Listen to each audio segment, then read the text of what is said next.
Richardson, and I wanted to speak with you briefly about how cognitive dissonance gets in the way of having full conversations where you disagree with someone.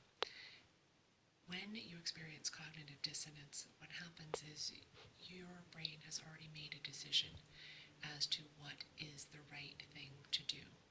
And you are being presented with information which is contradictory to what your brain has already decided is the right thing to do. And so your brain's response is similar to that of a small child. It does the equivalent of putting its hands over your ears and saying, la la la la la, can't hear you, so that you are unable to process the information. In the alternative, it will turn on the memory portion of the brain and listen only as is necessary to actively refute any information that is being presented to you. Now, clearly, either of these options mean that you are no longer hearing what is being said and open to what is being said. You are completely closed off to it.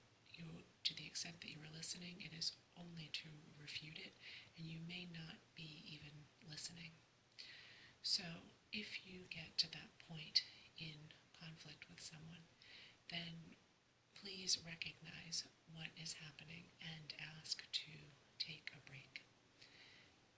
Privately, what you can do as a way to move through this is you can put yourself in the place of the other person. You can say to yourself, if I were looking at this solely from the other person's perspective, how would I feel?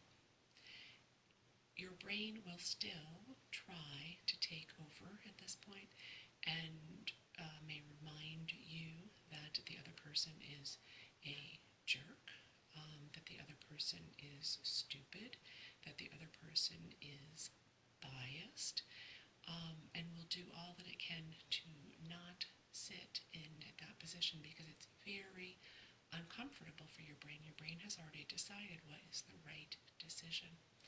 I would ask you, though, to fully sit in the position of the other person, to put yourself in their place as much as possible and really think about what the other person's cares and concerns are.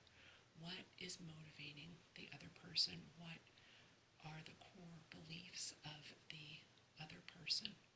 Once you have a better understanding of that and a better understanding of what is going on for the other person, then you may be more open to hearing their perspective on that idea. That's my conflict tip for the day with respect to cognitive dissonance. Thank you.